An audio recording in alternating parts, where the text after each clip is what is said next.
വീണ്ടും അറക്കലിന്റെ മനക്കലിലേക്ക് സ്വാഗതം. എടാ നമ്മൾ ഒരു 10 മിനിറ്റ് കൊണ്ട് അല്ലെങ്കിൽ ഒരു 10-12 മിനിറ്റ് കൊണ്ട് നമ്മൾ എന്ത് ചെയ്യുന്നു, ഡൈജഷനും ദഹനം എന്ന് പറയുന്ന ഒരു കുഞ്ഞു ടോപ്പിക്കല്ല, കുറച്ച് വലിയ ടോപ്പിക്കാണ്. പക്ഷെ നമ്മൾ എന്ത് ചെയ്യുന്നു, ഇത് സിമ്പിൾ ആയിട്ട് റൊമാൻറ്റിക് ആയിട്ട് വളരെ കണ്ണിങ് ആയിട്ട് ഡീറ്റെയിൽ ആയിട്ട് നമ്മൾ എന്ത് ചെയ്യുന്നു, പഠിക്കുന്നു.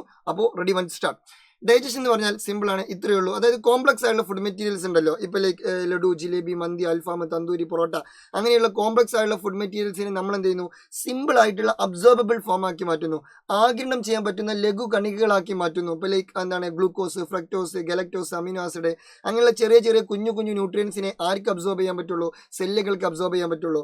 ആ രീതിയിലേക്ക് നമ്മൾ കഴിക്കുന്ന ഫുഡിനെ എന്ത് ചെയ്യുന്നു, മാറ്റുന്നു. ആ പ്രോസസ്സിനെ വിളിക്കുന്ന പേരാണെന്ത്, ഡൈജഷൻ. അത് രണ്ട് ടൈപ്പാണ്, മെക്കാനിക്കൽ ഡൈജഷനും ഉണ്ട്, കെമിക്കൽ ഡൈജഷനും ഉണ്ട്, യാന്ത്രിക ദഹനമുണ്ട്, രാസിക ദഹനമുണ്ട്. എന്നാൽ ഈ ഡൈജഷൻ എവിടുന്ന സ്റ്റാർട്ട് ചെയ്യുക, അതുപോലെ തന്നെ എവിടുന്ന എൻഡ് ചെയ്യുക, ഏതൊക്കെ പാർട്ടുകൾ, ഏതൊക്കെ ഭാഗങ്ങൾ ഡൈജഷനെ സപ്പോർട്ട് ചെയ്യുന്നുണ്ട്, അതാണ് നമ്മൾ ഫസ്റ്റ് ഡിസ്കസ് ചെയ്യുന്നത്. അതായത് ഹ്യൂമൻ ഡൈജസ്റ്റീവ് സിസ്റ്റം, മനുഷ്യന്റെ ഡൈജസ്റ്റീവ് സിസ്റ്റം. മനുഷ്യന്റെ ഡൈജസ്റ്റീവ് സിസ്റ്റത്തിൽ ഇത് സ്റ്റാർട്ട് ചെയ്യുന്നത് എവിടെയാണെന്ന് ചോദിച്ചാൽ മൗത്തിൽ നിന്നാണ് ഇത് സ്റ്റാർട്ട് ചെയ്യുക. പിന്നെ മൗത്തിൽ നിന്ന് സ്റ്റാർട്ട് ചെയ്തതിനു ശേഷം ഫുഡ് എങ്ങോട്ട് പാസ് ചെയ്യും, ഈസോഫേഗസിലൂടെ സ്റ്റൊമക്കിലോട്ട് എത്തും. സ്റ്റൊമക്കിൽ നിന്ന് പിന്നെ അത് എങ്ങോട്ട് പോകും, സ്മാൾ ഇൻഡസ്ട്രിയിലോട്ട് പോകും. അവിടുന്ന് പിന്നെ അത് എന്ത് ചെയ്യും, ലാർജ് ഇൻഡസ്ട്രിയിലോട്ട് പോകും. ഇതാണ് അതിന്റെ ഒരു route. Mouth, oesophagus, stomach, small intestine, large intestine and last rectum അല്ലെങ്കിൽ മലാശയം. ഇവരാണ് മെയിൻ ആയിട്ട് എന്ത് ചെയ്യുന്നത്, ഡയറക്റ്റ് ആയിട്ട് ഡൈജഷനെ സഹായിക്കുന്നത് അല്ലെങ്കിൽ സപ്പോർട്ട് ചെയ്യുന്നത്. ഇവരെ കൂടാതെ വേറെ രണ്ടാളും കൂടി എന്തിനു സഹായിക്കുന്നുണ്ട്, ഡൈജഷന് സഹായിക്കുന്നുണ്ട്. അതാരൊക്കെയെന്ന് ചോദിച്ചാൽ ഒന്ന് ലിവറും, രണ്ട് പാൻക്രിയാസുമാണ്. ലിവറും പാൻക്രിയാസും കൂടി എന്ത് ചെയ്യുന്നുണ്ട്, ഡൈജഷനെ സഹായിക്കുന്നുണ്ട്. മെയിൻ ആയിട്ട് ഈ റൂട്ടിലൂടെയാണ് എന്ത് പാസ് ചെയ്യുന്നത്, ഫുഡ് പാസ് ചെയ്യുന്നത്. പക്ഷേ ഈ ഡൈജഷൻ പ്രോസസ്സ് എന്ന് പറയുന്ന പ്രോസസ്സിൽ ഇൻഡയറക്റ്റ് ആയിട്ട് ആരും കൂടി പങ്കാളികളാവുന്നുണ്ട്, ലിവറും പാൻക്രിയാസും കൂടി പങ്കാളികളാവുന്നുണ്ട് എന്ന് മനസ്സിലാക്കി വെക്കുക. അപ്പോൾ ഡൈജഷൻ ഫസ്റ്റ് സ്റ്റാർട്ട് ചെയ്യുന്നത് എവിടെ നിന്നാണ്, മൗത്തിൽ നിന്നാണ് സ്റ്റാർട്ട് ചെയ്യുന്നത്. മൗത്തിൽ ആരൊക്കെ ഡൈജഷന് സഹായിക്കാമെന്ന് ചോദിച്ചാൽ ഒന്ന് ടൂത്ത്, പല്ല്, രണ്ട് ടങ്, നാവ്, മൂന്ന് സലൈവ അല്ലെങ്കിൽ ഉമ്മിനീര്, വായൻ്റെ ഉള്ളിലുള്ള ഉമ്മിനീര്. ഓക്കെ ആണല്ലോ. അപ്പോൾ അതിൽ ആദ്യം നമുക്ക് ഡീറ്റെയിൽ ആയിട്ട് പഠിക്കാനുള്ളത് പല്ലിനെ കുറിച്ചാണ്. പല്ലിന് പ്രധാനമായിട്ടും 4 ഭാഗങ്ങളാണ്. ഇന്റേണൽ സ്ട്രക്ചർ ഓഫ് ടീത്ത്, പല്ലിന്റെ ആന്തരഘടന പരിശോധിച്ചാൽ 4 ഭാഗങ്ങളാണ്. ഒന്ന് enamel, 2 dentine, 3 pulp, 4 cementum. Enamel, dentine, pulp, cementum. അതിൽ ഏറ്റവും പുറത്തുള്ള കട്ടിയുള്ള ഭാഗമാണ് ഇത് ഇനാമൽ. അത് നോൺ ലിവിങ് ടിഷ്യൂ കൊണ്ടാണ് ഉണ്ടാക്കിയിട്ടുള്ളത്. എന്നാൽ അതേസമയം രണ്ടാമത്തെ ഭാഗമാണ് അതിന്റെ ഉള്ളിൽ, ഇനാമലിന്റെ തൊട്ടു താഴെ ഉള്ളിൽ കാണപ്പെടുന്ന ആളാണ് ഡെന്റൈൻ നിർമ്മിച്ചിട്ടുള്ളത് ലിവിങ് ടിഷ്യൂ കൊണ്ടാണ്, അതായത് ജീവനുള്ള കലകൾ കൊണ്ടാണ്. എന്നാൽ മറ്റവൻ നിർമ്മിച്ചിട്ടുള്ളത് എന്തുകൊണ്ടാണ്, ജീവനില്ലാത്ത നിർജീവമായ കലകൾ കൊണ്ടാണ്. പിന്നെ പല്ലിന്റെ ഉള്ളിൽ നാഡികളും ബ്ലഡ് വെസൽസും ഒക്കെ കാണപ്പെടുന്നത് പല്ലിന്റെ ഏറ്റവും ഉള്ളിലാണ്, പൾപ്പ് ക്യാവിറ്റിയിലാണ്. അവിടെയാണ് നാഡികൾ, ഒഡന്റോബ്ലാസ്റ്റ് കോശങ്ങൾ, രക്തക്കുഴലുകളൊക്കെ കാണപ്പെടുന്നത്. അപ്പോൾ അവിടുന്ന് ഒരു കാര്യം പഠിക്കണം, പല്ലിൽ കാണപ്പെടുന്ന ഒരു പ്രത്യേക തരം സെല്ല് ഏതാണെന്ന് ചോദിച്ചാൽ ഒഡന്റോബ്ലാസ്റ്റ് സെല്ലാണ്. ഏത് സെല്ലാണ്, ഒഡന്റോബ്ലാസ്റ്റ് സെല്ല്. ആൻഡ് ലാസ്റ്റ് ഈ പല്ലിന് അവിടെ മോണയിൽ, സോക്കറ്റിൽ ഇങ്ങനെ ഉറപ്പിച്ച് നിർത്തുന്ന ആളാണ് ആര്, അത് സിമെന്റമാണ്. നമ്മൾ സാധാ സിമെന്റിന്റെ പണി, കല്ലുകളൊക്കെ ചുമരിൽ ഉറപ്പിച്ച് നിർത്തുമല്ലോ, അതേപോലെ തന്നെ പല്ലിനെ സോക്കറ്റിൽ അല്ലെങ്കിൽ മോണയിൽ ഉറപ്പിച്ച് നിർത്തുന്ന പരിപാടിയാണ് ആർക്കുള്ളത്, സിമെന്റത്തിനുള്ളത്. എന്തുകൊണ്ടാണ് സിമെന്റത്തിന് ആ കഴിവ് കിട്ടിയെന്ന് ചോദിച്ചാൽ സിമെന്റത്തിൽ എന്തുണ്ട്, കാൽഷ്യം കണ്ടെയ്നിങ് കണക്റ്റീവ് ടിഷ്യൂ ഉണ്ട്. കാൽഷ്യം അടങ്ങിയിട്ടുള്ള ഒരു യോജക കല ആരുടെ കയ്യിലുണ്ട്, സിമെന്റത്തിന്റെ കയ്യിലുണ്ട്. അതാണ് അതിന്റെ ഇമ്പോർട്ടൻ്റ് ആയുള്ള പ്രത്യേകത. അപ്പോൾ ഇതാണ് മൗത്തിലുള്ള ഏറ്റവും പ്രധാനപ്പെട്ട ആൾ, ആര്, പല്ല്. പിന്നെ മൗത്തിലുള്ള മറ്റൊരു പ്രധാനപ്പെട്ട ആളാണ് നാവാണ് വിഴുങ്ങാനൊക്കെ സഹായിക്കുന്നത്. മറ്റൊരാളാണ് സലൈവ അല്ലെങ്കിൽ ഉമിനീര്.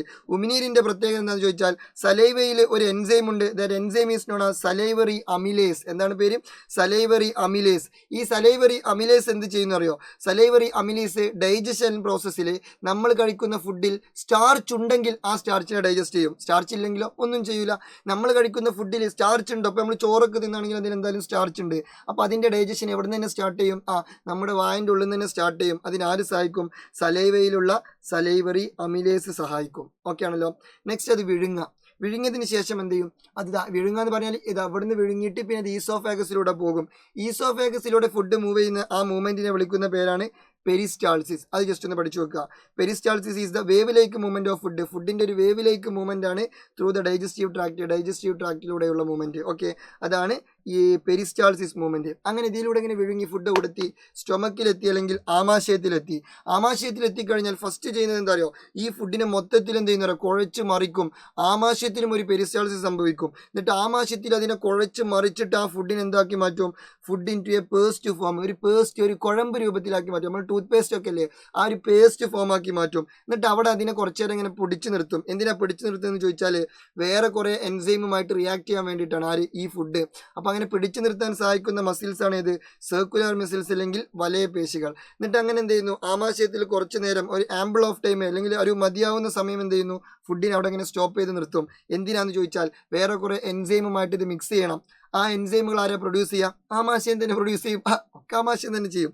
ഏതൊക്കെയെന്ന് ചോദിച്ചാൽ ഒന്നാമത്തെ ആളാണ് പെപ്സിൻ. എന്താണ് പേര്? പെപ്സിൻ. പെപ്സിൻ എന്ത് ചെയ്യുന്ന അറിയോ? നമ്മൾ കഴിച്ച ആ ഫുഡിൽ പ്രോട്ടീൻ ഉണ്ടോ അതിനെ ഡൈജസ്റ്റ് ചെയ്യും. ഡൈജസ്റ്റ് ചെയ്ത പ്രോട്ടീനെ ഭാഗികമായി ദഹിപ്പിക്കും. രണ്ടാമത്തെ എൻസൈമാണ് ലിപ്പേസ്. ലിപ്പേസ് എന്ത് ചെയ്യുന്നു ചോദിച്ചാൽ നമ്മൾ കഴിക്കുന്ന ഫുഡിൽ ലിപ്പിഡ് ഉണ്ടോ, കൊഴുപ്പുണ്ടോ, ഉണ്ടെങ്കിൽ അതിനെ ഡൈജസ്റ്റ് ചെയ്യും. Helps in the digestion of lipid. പിന്നെ HCl ആണ്, ഹൈഡ്രോക്ലോറിക് ആസിഡ്. ഹൈഡ്രോക്ലോറിക് ആസിഡ് എന്താ ചെയ്യാന്ന് ചോദിച്ചാൽ നമ്മൾ കഴിക്കുന്ന ഫുഡിൽ ജേംസിനെ എന്ത് ചെയ്യും, ഡിസ്ട്രോയ് ചെയ്യും. പിന്നെ അതുപോലെ തന്നെ റെഗുലേറ്റ് pH, ഫുഡിന്റെ pH റെഗുലേറ്റ് ചെയ്യും. അങ്ങനെ ചെറിയ ചെറിയ കുഞ്ഞു കുഞ്ഞു കാര്യങ്ങൾ. പിന്നെ മ്യൂക്കസ്, അത് വേറൊരു സാധനമാണ്, അതിലൊരു ലെയറാണ്. അതിന്റെ പരിപാടി എന്താണെന്ന് ചോദിച്ചാൽ ഈ HCl കോൺസെൻട്രേറ്റഡ് ആണ്. HCl ഒക്കെ ജസ്റ്റ് നമ്മൾ കയ്യിൽ തട്ടിക്കഴിഞ്ഞാൽ നമ്മളെ കൈ പൊള്ളും. പക്ഷേ അത് നമ്മൾ ആമാശയത്തിന്റെ ഉള്ളിലുണ്ട്, സ്റ്റൊമക്കിന്റെ ഉള്ളിലുണ്ട്. സ്റ്റൊമക്കിന് എന്തെങ്കിലും പറ്റുന്നുണ്ടോ? ഒന്നും പറ്റുന്നില്ല. എന്തുകൊണ്ടെന്ന് ചോദിച്ചാൽ ഈ മ്യൂക്കസ് ലെയർ എന്ത് ചെയ്തിട്ടുണ്ട്, ആ HCl നിന്നും ആർക്ക് പ്രൊട്ടക്ഷൻ കൊടുക്കുന്നുണ്ട്? സ്റ്റൊമക്കിന് പ്രൊട്ടക്ഷൻ കൊടുക്കുന്നുണ്ട്. അതാണ് അതിന്റെ function. Protect the stomach wall from the action of this like digestive juice. ഇത്തരത്തിലുള്ള ദഹനരസങ്ങളുടെ ഡൈജസ്റ്റീവ് ജ്യൂസിന്റെ പ്രവർത്തനത്തിൽ നിന്നും ആമാശയഭിത്തിയെ സംരക്ഷിക്കുന്നതാണ് ശ്ലേഷ്മമാണ്. ഓക്കെ ആണല്ലോ? യെസ്. ഇനി ആമാശയം കഴിഞ്ഞാൽ ഇത് ഇനി എങ്ങോട്ടാ പോകേണ്ടത്? ദാദാ ഇങ്ങോട്ടേക്കാണ് പോകേണ്ടത്. സ്മാൾ ഇൻഡസ്ട്രിയിലോട്ടാണ് പോകേണ്ടത്. ആര്? ഈ ഫുഡ്. പക്ഷേ സ്മാൾ ഇൻഡസ്ട്രിയിലേക്ക് പോകുന്നതിന് മുമ്പ് ആ ഫുഡ് സ്മാൾ ഇൻഡസ്ട്രീൻ്റെ സ്റ്റാർട്ടിംഗ് സ്റ്റേജ് ഉണ്ട്. അതായത് സ്മാൾ ഇൻഡസ്ട്രി എന്ന് പറഞ്ഞാൽ ഒരു 6-7 മീറ്റർ നീളമുള്ള ഒരു നീണ്ട കുഴലാണ്. ആ കുഴലിൻ്റെ ഫസ്റ്റ് പോർഷൻ സ്മാൾ ഇൻഡസ്ട്രീൻ്റെ സ്റ്റാർട്ടിങ് നമ്മളൊരു പേര് വിളിക്കും. ആ പേരാണ് എന്തെന്ന് അറിയോ? ഡിയോഡിനം. എന്താണ് പേര്? ഡിയോഡിനം. സ്മാൾ ഇൻഡസ്ട്രീൻ്റെ സ്റ്റാർട്ടിംഗ് സ്റ്റേജിനെ നമ്മൾ വിളിക്കുന്ന പേരാണ് ഡിയോഡിനം. അത് നീളമുള്ള ഒരു 5-6 മീറ്റർ നീളമുള്ള വലിയൊരു കുഴലാണ്. അതിൻ്റെ ഫസ്റ്റ് പാർട്ടിനെ നമ്മൾ വിളിക്കുന്ന പേരാണ് ഡിയോഡിനം. ആ ഡിയോഡിനത്തിലേക്ക് ഫുഡാണ് എൻ്റർ ചെയ്യും. എവിടെ നിന്ന്? സ്റ്റൊമക്കിൽ നിന്ന്. ഡിയോഡിനത്തിലേക്കാണ് ഫുഡാണ് എൻ്റർ ചെയ്ത് കഴിഞ്ഞാൽ ഡിയോഡിനം വേഗം എന്ത് ചെയ്യും? ഫോൺ എടുത്താൽ കറക്കും. എന്നിട്ട് വിളിക്കും, ഹേ മിസ്റ്റർ ലിവർ. ലിവർ അല്ലേ? അതെ ലിവറാണ്. ഓക്കെ. ഒരു മിനിറ്റ്, ഞാനിവിടെ ഒരാളെയും കൂടി കോൺഫറൻസിൽ ഇടുന്നുണ്ട് എന്ന് പറഞ്ഞിട്ട് എന്ത് ചെയ്യും? പാൻക്രിയാസിനും വിളിക്കും. എന്നിട്ട് 2 ആളെയും കൂടി കോൺഫറൻസ് കോൾ ഇടും.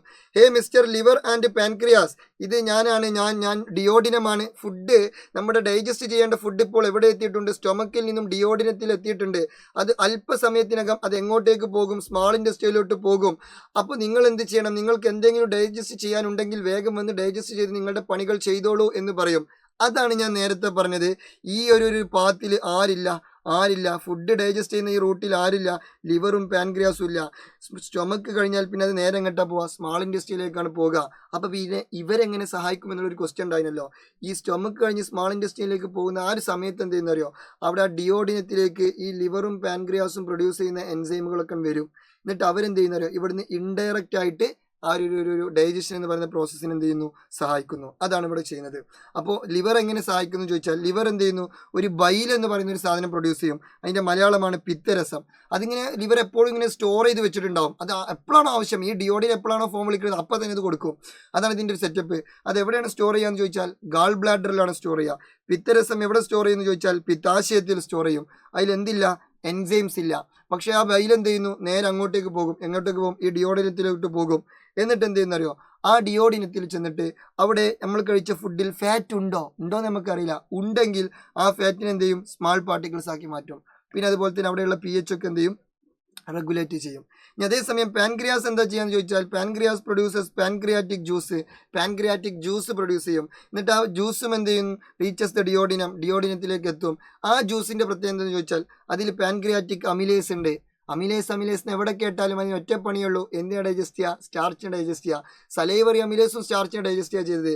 അതുപോലെ തന്നെ പാൻക്രിയാറ്റിക് അമിലേസും എന്തിന് ഡൈജസ്റ്റ് ചെയ്യും? സ്റ്റാർച്ചിനെ ഡൈജസ്റ്റ് ചെയ്യും. അന്നജത്തെ ദഹിപ്പിക്കും. പിന്നെ ട്രിപ്സിൻ എന്ന് പറഞ്ഞാൽ നമ്മളെ പെപ്സിൻ ഉണ്ടല്ലോ ആമാശയത്തിലുള്ള, അതിൻ്റെ സഹോദരനാണ് ആര്? ടിപ്സിൻ. അപ്പോൾ പെപ്സിൻ്റെ പണി എന്താണ്? പ്രോട്ടീനെ ഡൈജസ്റ്റ് ചെയ്യുക. അപ്പോൾ ട്രിപ്സിൻ്റെ പണി എന്തെന്നേക്കാരം? ഡൈജസ്റ്റ് ചെയ്ത പ്രോട്ടീനെ ദഹിപ്പിക്കും. പിന്നെ ലിപ്പേസിൻ്റെ അവിടെയുള്ള പണി എന്തായിരുന്നു? ലിപ്പിഡിനെ ഡൈജസ്റ്റ് ചെയ്യുക. ഇവിടെയുള്ള പണി എന്തെന്നെയാണ്? ലിപ്പിഡിനെ ഡൈജസ്റ്റ് ചെയ്യുക. Lipases completely digest the lipid in to fatty acid and glycerol. ഇവിടെ നമ്മൾ ശ്രദ്ധിക്കേണ്ട ഒരു പോയിന്റ് എന്താണെന്ന് ചോദിച്ചാൽ ഈ പാൻക്രിയാസിൽ നിന്നും വരുന്ന പാൻക്രിയാറ്റിക് ലിപ്പേസ് ഉണ്ടല്ലോ, ആ ലിപ്പേസ് എന്ത് ചെയ്യുന്നറിയോ? നമ്മളെ ബോഡിയിലുള്ള ഫാറ്റ് ഉണ്ടല്ലോ, നമ്മൾ കഴിച്ച ഫുഡിലുള്ള ഫാറ്റ്, അതിനെ കംപ്ലീറ്റ് ആയിട്ട് ഡൈജസ്റ്റ് ചെയ്യും. പിന്നെ കുറച്ച് ഡൈജസ്റ്റ് ചെയ്ത് കണ്ട് ബാക്കി പിന്നെ വേറെ ആർക്കെങ്കിലും വിട്ടുകൊടുക്കുക, അങ്ങനത്തെ സെറ്റപ്പ് ഒന്നുമില്ല. ഉള്ള എല്ലാ ഫാറ്റ് മോളിക്യൂൾസും ആരുടെ കംപ്ലീറ്റ് കംപ്ലീറ്റ് ആയിട്ട് ഡൈജസ്റ്റ് ചെയ്യും, ഈ ലിപ്പേഴ്സ് കംപ്ലീറ്റ് ആയിട്ട് ഡൈജസ്റ്റ് ചെയ്യും. പക്ഷെ അപ്പോഴും പ്രോട്ടീനും അതുപോലെ തന്നെ സ്റ്റാർച്ചൊക്കെ പാർഷ്യലേ ഡൈജസ്റ്റ് ചെയ്തിട്ടുള്ളൂ. അത് ഇനിയും ഡൈജസ്റ്റ് ചെയ്യാണ്ട്, അത് ഡൈജസ്റ്റ് ചെയ്യാൻ വേണ്ടിയിട്ടാണ് ഇത് എങ്ങോട്ട് പോകുന്നത്, സ്മാൾ ഇൻറ്റെസ്റ്റൈനിലേക്ക് പോകുന്നത്. അപ്പോൾ സ്മാൾ ഇൻറ്റെസ്റ്റൈനിലേക്ക് എത്തുന്നതിന് മുമ്പ് തന്നെ ആരുടെ കംപ്ലീറ്റ് ഡൈജഷൻ കഴിഞ്ഞു? ലിപ്പിഡിൻ്റെ കംപ്ലീറ്റ് ഡൈജഷൻ കഴിഞ്ഞു, കൊഴുപ്പിനെ പൂർണ്ണമായിട്ടും ദഹിപ്പിച്ചു. Further digestion occurs in small intestine. പിന്നെ സ്മാൾ ഇൻറ്റെസ്റ്റൈനിലോട്ട് പോകും. സ്മാൾ ഇൻറ്റെസ്റ്റൈനിൽ പിന്നെ എന്ത് ചെയ്യുന്ന അറിയോ? സ്മാൾ ഇൻറ്റെസ്റ്റൈൻ ഒരു ഇൻറ്റെസ്റ്റൈനൽ ജ്യൂസ് പ്രൊഡ്യൂസ് ചെയ്യും. സ്മാൾ ഇൻറ്റെസ്റ്റൈൻ്റെ ഒരു ജ്യൂസ് ഉണ്ട്, അതാണ് ഇൻറ്റെസ്റ്റൈനൽ ജ്യൂസ്. ആ ഇൻറ്റെസ്റ്റൈനൽ ജ്യൂസിൽ എന്തുണ്ടാവും? കാർബോഹൈഡ്രേറ്റ്സ് ഉണ്ടാവും. ആ കാർബോഹൈഡ്രേറ്റ്സ് നമ്മൾ കഴിച്ച ഫുഡിൽ ഉള്ള സ്റ്റാർച്ച് ഉണ്ടല്ലോ, ആ സ്റ്റാർച്ചിനെ അതിൻ്റെ ഏറ്റവും ലാസ്റ്റ് പാർട്ടിക്കിളാക്കി മാറ്റും. ഇനി എന്ത് ചെയ്യരുത്? ഡൈജഷൻ ചെയ്യാൻ വേണ്ടിയിട്ട് വേറെ ലാർജ് ഇൻഡസ്ട്രിയിലേക്കോ അല്ലെങ്കിൽ വേറൊരു സ്ഥലത്തോട്ടൊന്നും പോകണ്ടെന്ന് പറഞ്ഞിട്ട് അവിടെ നിന്ന് തന്നെ കംപ്ലീറ്റ് ആയിട്ട് എന്ത് ചെയ്യുന്നു? ഡൈജസ്റ്റ് ചെയ്യുന്നു. Convert complex carbohydrates into simple components like ഗ്ലൂക്കോസോ ഫ്രക്ടോസോ ഗലക്ടോസോ ആക്കി മാറ്റും. അതുപോലെ തന്നെ ഈ ഇൻഡസ്റ്റൈനൽ ജ്യൂസിലുള്ള മറ്റൊരാളാണ് ആര്? പ്രോട്ടിയേസസ്. അതെന്ത് ചെയ്യുന്നു? Convert proteins in to amino acids. Complete ആയിട്ട് എല്ലാ പ്രോട്ടീനും എന്താക്കി മാറ്റും? അമിനോ ആസിഡ് ആക്കി മാറ്റും. ചുരുക്കി പറഞ്ഞാൽ പ്രോട്ടീൻ്റെ കംപ്ലീറ്റ് ഡൈജഷൻ കഴിഞ്ഞു, കാർബോഹൈഡ്രേറ്റിൻ്റെ കംപ്ലീറ്റ് ഡൈജഷനും കഴിഞ്ഞു, പിന്നെ ലിപ്പിഡിൻ്റെത് ഓൾറെഡി കഴിഞ്ഞിരുന്നു. പാൻക്രിയാറ്റിക് ലിപ്പേഴ്സ് എന്ത് ചെയ്തു? ഓൾറെഡി കംപ്ലീറ്റ് ആക്കി. അങ്ങനെ സ്മാൾ ഇൻറ്റെസ്റ്റൈനിൽ വെച്ചിട്ട് എല്ലാ ഡൈജഷനും കംപ്ലീറ്റ് ആയി. ബാക്കി ഡൈജസ്റ്റ് ആവാത്ത ഫുഡ് ഉണ്ടല്ലോ, അതെന്ത് ചെയ്യുന്നു? ദാറ്റ് അൺഡൈജസ്റ്റഡ് ഫുഡ് സബ്സ്റ്റൻസ് എന്ത് ചെയ്യുന്നു? Reach to the large intestine. അത് ലാർജ് ഇൻറ്റെസ്റ്റൈനിലേക്ക് പോകും. ദഹനത്തിന് വിധേയമാകാത്ത ആഹാര പദാർത്ഥങ്ങൾ എവിടേക്ക് പോകും? ലാർജ് ഇൻറ്റെസ്റ്റൈനിലേക്ക് പോകും. പിന്നെ ലാർജ് ഇൻറ്റെസ്റ്റൈനിൽ കുറച്ച് പരിപാടികൾ നടക്കുന്നുണ്ട്. അവിടെ വെച്ചിട്ടാണ് എന്ത് ചെയ്യുന്നത്? ചില ബാക്ടീരിയകൾ വിറ്റാമിൻ കെയും ബി കോംപ്ലക്സും ഒക്കെ പ്രൊഡ്യൂസ് ചെയ്യുന്നത്. പിന്നീട് അവിടെ നിന്ന് എന്ത് ചെയ്യും?